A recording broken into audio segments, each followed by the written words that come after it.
Assalamualaikum warahmatullahi wabarakatuh. Saya Meliana Prastiasih dengan NPM 18111000011. Di sini saya akan menjawab UTS pembelajaran matematika yang diampu oleh Bapak Ponidi MPD.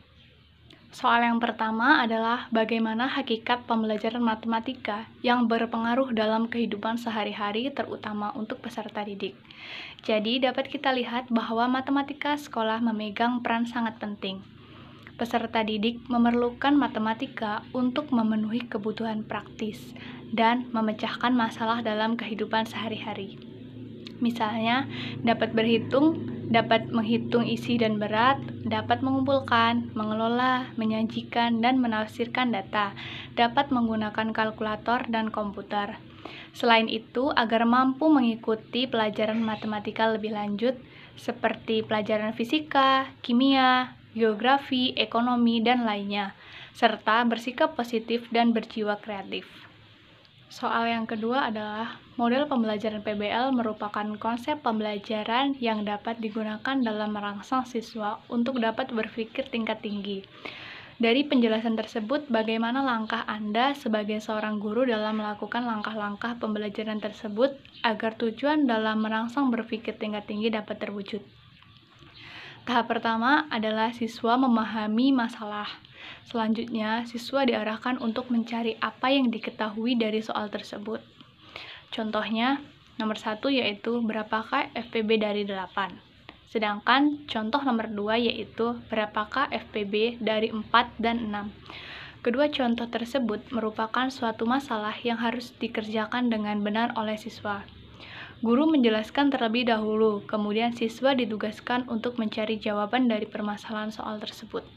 Selanjutnya, guru memeriksa jawaban siswa, apakah sudah benar atau belum. Dan yang terakhir, guru menarik kesimpulan dengan memberikan cara penyelesaian yang tepat. Selanjutnya, soal yang ketiga adalah buatlah suatu konsep pembelajaran yang mengaitkan dengan PMRI, terutama di kelas rendah.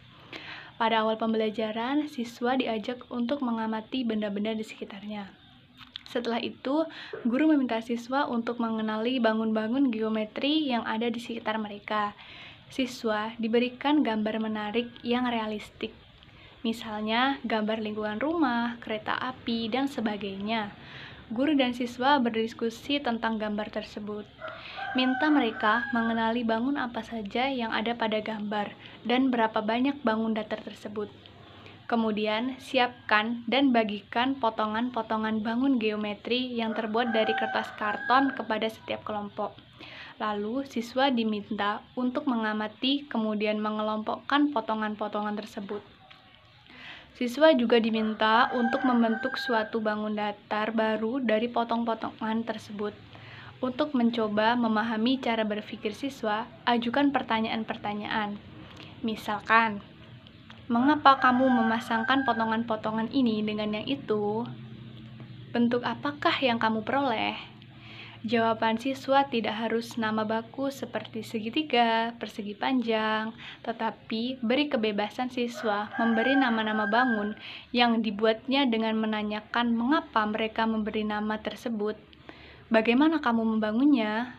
Setelah itu, mintalah siswa menggambar bangun datar yang mereka bentuk. Dan yang terakhir, diskusikan hasil kerja siswa secara bersama-sama. Soal yang keempat adalah coba Anda buat suatu lagu pembelajaran guna mengenalkan bilangan-bilangan kardinal dan bilangan ordinal kepada siswa. Di sini saya menggunakan lagu Naik Delman Istimewa. Ayo anak-anak kita belajar bilangan, bilangan kardinal dan bilangan ordinal. Kardinal dimulai 0, 1, 2, 3. Bilangan ordinal dimulai dari urutan ke-1, ke-2, ke-3, ke-4, ke-5, ke-6, ke-7, 8, 9, 10, dan seterusnya. Ke-1, ke-2, ke-3, ke-4, ke-5, ke-6, ke-7, 8, 9, 10, dan seterusnya. Selanjutnya adalah pertanyaan yang kelima. Buatlah konsep pembelajaran di kelas guna mengenalkan tentang penjumlahan, pembagian, dan perkalian kepada siswa khususnya di kelas rendah. Sekarang kita akan belajar tentang materi penjumlahan, pembagian, dan perkalian. Yang pertama, penjumlahan. Penjumlahan adalah penambahan angka. Contohnya di sini ada 2 buah pulpen merah dan 2 buah pulpen biru. 2 pulpen merah ditambah 2 pulpen biru hasilnya adalah 4. Jadi 2 pulpen merah ditambah 2 pulpen biru hasilnya adalah 4 pulpen. Yang kedua adalah perkalian. Perkalian adalah mengkalikan antara satu dan lainnya atau penjumlahan secara berulang. Contohnya di sini ada 2 buah pulpen. 2 buah pulpen yang ada di tangan kanan jika dikalikan dengan 1 pulpen di tangan kiri hasilnya adalah 2.